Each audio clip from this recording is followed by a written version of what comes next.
promise. Yeah. Okay, today we're gonna do a few notes on. What that voice crack?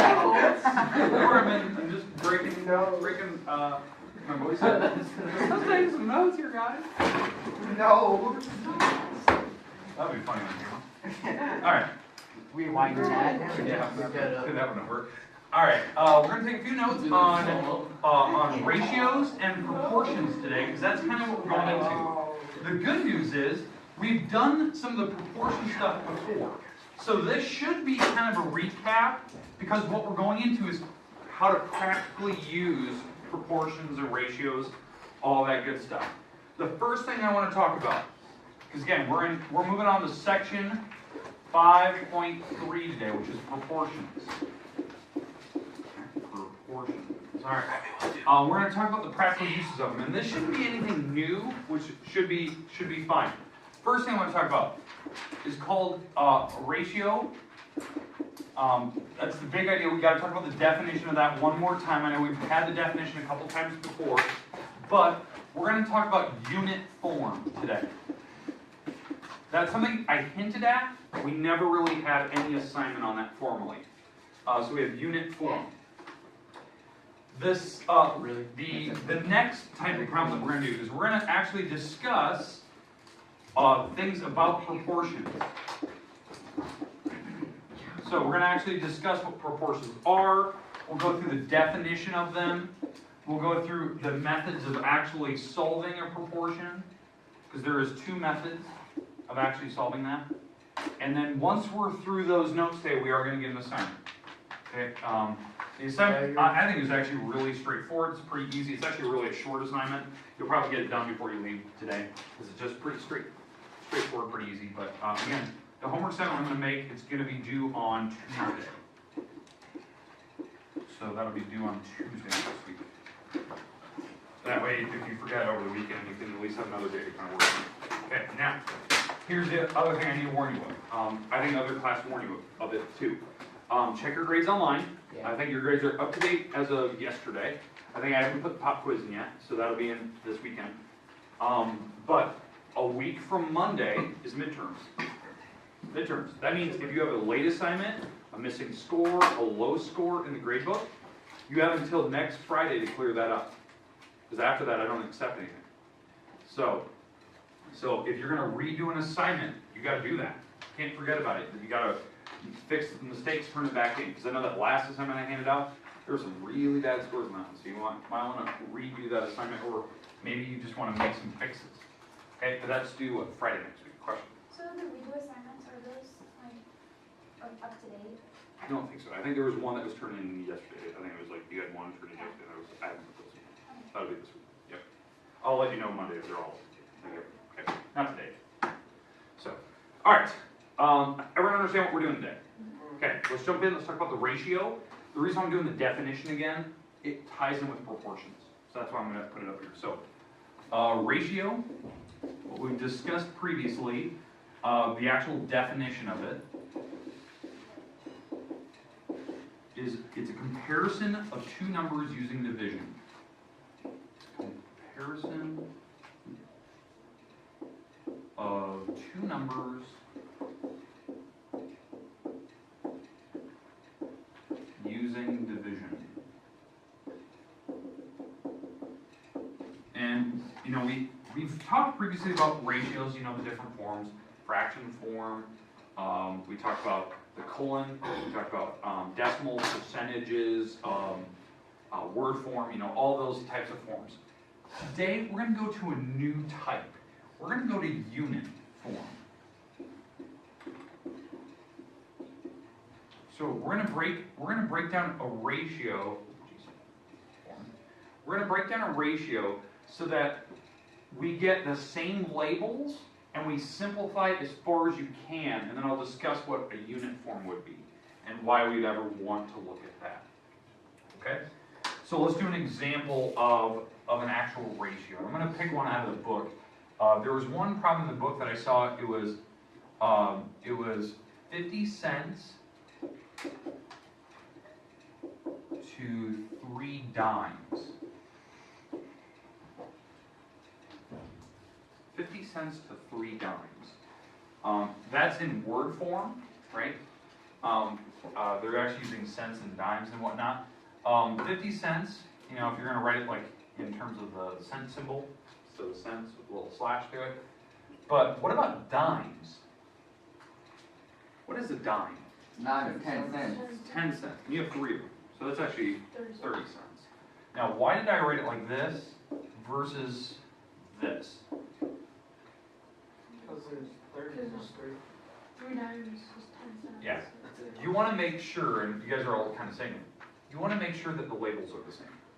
If you can make the labels the same, I prefer that. I don't want to see this. This doesn't make any sense to me. Okay? This is a ratio with like terms, like variables, like labels on them. That's what I prefer. Now we can simplify this to simplest form, right? The quickest way to do this with 50 over 30, chop the zeros off. That's the quickest way. You're dividing by 10. I mean, you chop zeros off, so it's 5 over 3. 5 cents to 3 cents. That's simplest form. If you want to make that a mixed number, fine, but I want it left as a fraction. That is a ratio, a fraction. Okay, does that make sense with simplest form? Let's do another one. Same exact idea. We're going to change the labels so that they're hopefully the same like we did here. Okay, but I'll just make up something else. So let's go with, okay, here we go.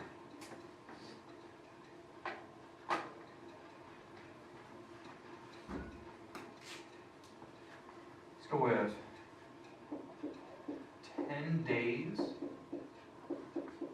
to 3 weeks. 10 days to 3 weeks, okay? I want the ratio that represents that. 10 days to 3 weeks. So, what do you think we need to do first? The 10. Okay. Maybe, should I say where? Say it again? Should I say where the 10 should be? Yes. Top. 10 days, okay? Now, what should be on the bottom? 3. Now, do we want to put 3 weeks? Oh, wait, no. Oh, you want to put, since there's 7 days in a 21. week. Exactly. You change them to days. You want the labels to be the same if you can do it. So 10 days, 21 days. If we can simplify that, you would attempt to, right? 21 has a 3 and a 7 in it. 10 has a 2 and a 5. They don't have anything in common. So that is actually simplest form. This is the actual ratio that I want. That is a relationship of days to weeks. That's the correct number. Okay, is there any questions with the fraction that I just put? Notice we have to change labels. Okay, now, I've hinted at it. We've never discussed unit form. What I've done on the board today is not unit form. What I'm doing is simplest form. Same labels, you try to get rid of any numbers that they have in common. Unit form is completely different. Unit form is where you always want to make the denominator the number 1 every single time. So there's 1 unit on the bottom. That's why they call it unit form. Okay, now, why would we ever want to do that? Because right now, like, that number doesn't make sense. I don't want to simplify it. It would be used in a situation where there was no way to change the labels. Something like this. 200 miles per 15 gallons. Okay, so this is like fuel mileage, right? So what number would go on the top? 200, right? Because that's the front number here, so 200 miles. The word per means division. It's kind of like the word two, it's word form. And then the 15 gallons goes on the bottom. Now, I know this seems goofy, right? I'm just label gallons like that. Is there any way to change miles and gallons to be the same label? Miles per gallon. Miles per gallon, right? That's unit form. Unit form is I want to get a number 1 on the bottom. So what I'm going to do is I'm going to divide both the top and the bottom by 15. That's what I'm going to do. In fact, you're just long dividing, right? I'm taking the top divided by the bottom. This will get it to unit form, and I'll explain like why do I do that. Okay, so 15 can go into 20 once. When I subtract, what's 20 minus 15? 5. 5, 0. 15 can go into 50, was it twice? 3 times? 3 times is 45. So I get a 5 again, and I'd have a decimal, and it would pretty much, I would bring down the next 0, 15 go in there 3 times again, that's 45, and what would happen? Repeat. It just keeps repeating. So this is actually a repeating decimal. So what this is, in fact, don't you actually even said it.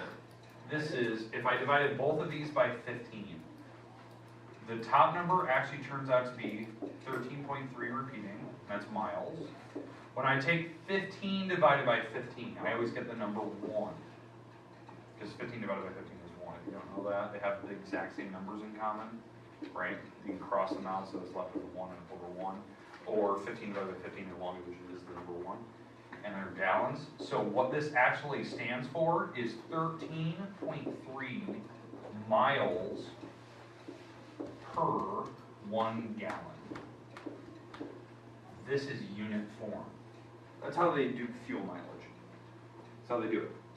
It's actually how your speedometer works in the car. It says miles per hour. It's like truck mileage. Yeah, truck mileage, a supercar mileage. That's the thing. If you're driving a Ferrari, you get less than that. Okay. All right. Questions with what unit form is. The 1 is on the bottom. Now, why they'd ever use it is because of this. Price per item. Price per pound in the grocery store. That's a unit form. It's per 1 item, right? Miles per 1 gallon. 1's on the bottom. And you'll get decimals typically when you go to unit form. Okay. Questions with any of that? You're going to have a couple problems today where I'm going to give you a fraction, like a ratio. I would like you to try to simplify it. And if it's going to be a kind of a weird label, if you want, you can change that to unit form. But I want you to try to simplify fractions. Get them to the same label if you can. Now, if it's like miles and gallons, you can't change them, so you have to leave them the same. Okay, understand what the first ones are going to be. Simplifying fractions, kind of something you've done before. Or go down to unit form if you want. You don't have to, but. Okay, let's move on. Let's do proportions. This is going to be a quick recap of proportions we've definitely seen before.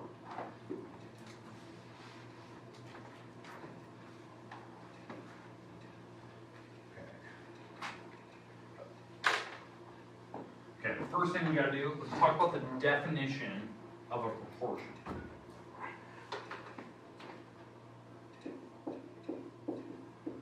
The good news is we've had proportions before, believe it or not, but we're going to go through the definition here.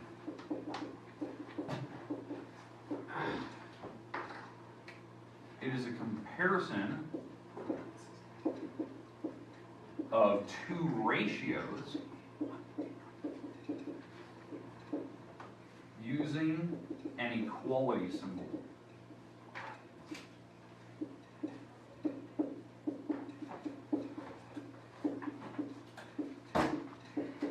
Okay, I'll let you write that down. So, comparison of 2 ratios, 2 fractions, using an equality symbol.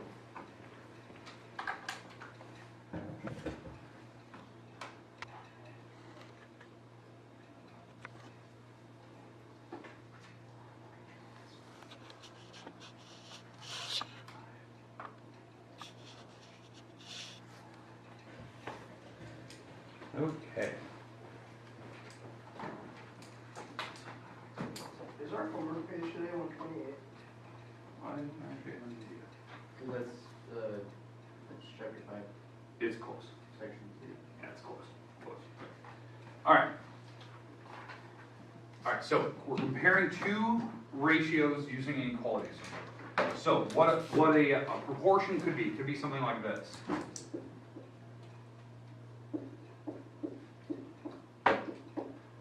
Putting two actual ratios, comparing these 2 fractions using the equal sign, right? The equality symbol. Now, are the 2 fractions actually equal to each other? There's a quick way you can do it. Number 1, you could divide the numbers. 1 divided by 2, 12 divided by 24. Okay, you could do that. You could do the rule where you multiply diagonally and see if they equal. So 2 times 12, 24 times 1. And if those numbers turn out to be the same number, then yes, they're equal. Okay, that type of idea. And if you actually multiply diagonally, like bottom up, you can actually figure out if they're not equal, which one's the bigger fraction. That's an actual quick way to do it. In fact, these actually turn out to be the same, because 1 times 24 is the number 24, 2 times 12 is the number 24, so yes, they are in fact the same fraction. Same score. But if I had two different fractions, let's say I did, 3/4 and 2/3. I could figure out which fraction is actually better. Because again, I would cross multiply. So if I want to figure out if they're equal, you cross multiply bottom up. So 3 times 3 comes up this way, the arrow's pointing, goes to this side, 3 times 3. The 4 goes to that side, so 4 times 2. Which number is bigger? 3 times 3, right? It's 9 versus 8. This is actually the bigger fraction. Because the 3 goes that way, the 4 goes that way. Always bottom up, diagonal. Okay, in fact, 3/4 is 75%. 2 out of 3 is 66%.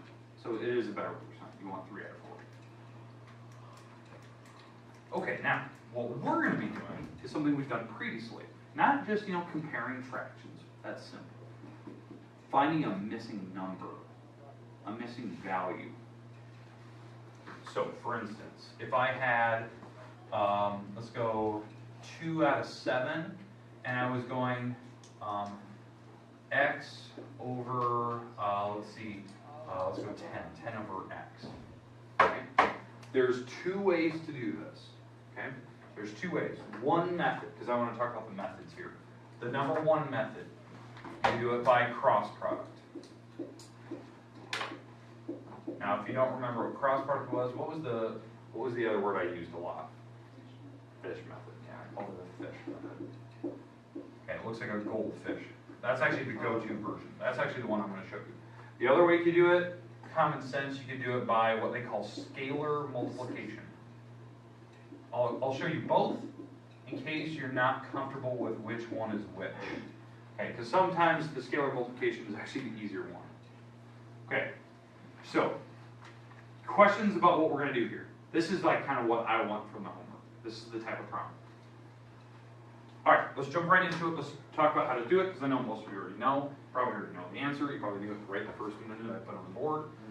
But let's talk about the different ways we can get it. So I'm going to show you the different methods. So let's go over the fish method first, right? The cross product. That's the correct term for it. Okay. 2 over 7, 10 over x, and I want to find the missing number. So what you do is you start above or below the variable. So here's my letter, right? That's the number I'm missing. Start above or below. So we're going to start above it, right? This is the number I'm going to start with. You're going to go diagonally and multiply. And then once you've done that, then you're going to divide by the last number you haven't touched, and that will give you your final answer. So you're going to cross multiply and divide. That's what you're doing. So you're taking 7 times 10. Whatever that answer is, you're going to divide it by 2. Okay? Now, why I say this is a goldfish or fish method, it looks like a goldfish. That's cool, I never got that before. It's a fish. That's why I always think of it as fish method. It looks like a goldfish. Doesn't matter where you start, you always go diagonally and then loop around. It makes a goldfish every single time. Doesn't matter what side you're going to, the fish will just face a different direction. That's all it is. But you always multiply diagonally, divide by the last number. So, 7 times 10, well, that's 70. And you divide by 2, which is? 35. 35. So when you divide by 2, cut in half is exactly 35. 35 plus 35 is 70. Alright, questions about what we can do there. Now, that was not the only way. This is actually the go-to way, because it will guarantee to work every single time. The other method you could do, if the numbers are easy, which they are, you could figure out what did they multiply on this number to make the 10. They multiplied by 5, right? You can go any directions. You can go this way, you can go that way, just as long as you know you want to go to the bigger number. So I multiplied by 5 to get to the 10, right? So you would take the bottom number times the same. Whatever you did to the top, you have to do to the bottom. So if you took the 2 times 5, you get 10. 7 times 5 is 35. Yeah, That's an easy way to do it as well. Now the problem is that one is not as good as this method, because What if they multiply by a decimal? It could happen. I mean, you could get a decimal here. It didn't have to work out nice and pretty. There's big ones that work nice and pretty. It could work out to be a nasty little decimal. So now you gotta figure out, okay, what do they multiply by? I have no idea, so you have to do this. Okay, questions about what we're doing here? Perfect. I'm gonna give your homework today. Work is gonna be due on Tuesday. I think you'll be able to handle it. With me going through no more instruction than that. Is that what it is on the homework that? Yep, you're gonna have, I think, 10 of these. Okay, and then you're gonna have a couple where you have to simplify fractions. Okay? All right. Good work. Reduction. Ha! Alright. Stillness. All right. Let's see. All right, here we go. Okay, this can, it's on 2 different pages. So the first page, page 125. You have 2 through 10 evens, and that's exercise B on that page. Then you're going to flip to page 128, doing 1 through 8, 11, and 12. When did you quit? Pick one. Is it 1 through 8? All of them are even or odd or? All on that page, and that would be exercise A. Yeah, that's exercise A. All right. The first ones, you're going to write those. They're going to give you a word sentence, write it into a ratio, simplify it if you can. If you want to go to unit form, you can. But make sure the labels are the same, because you got to change your terms. The next ones, you're going to solve for a missing number like we're doing here. You can pick any method you like. The numbers should work out nice and pretty. Because I want to get a recap. I know this seems weird that we're just getting right to a homework assignment. We've done this before. So I basically want to get through it so we can get to actual uses of it. And that's what we're going to do on Monday. How do we use proportions? Why do we have them?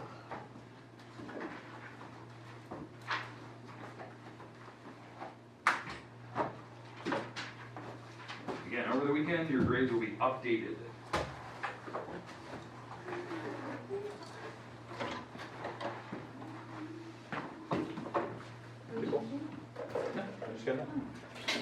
What's up? You told me I got a good mark here. Yeah. How'd it go?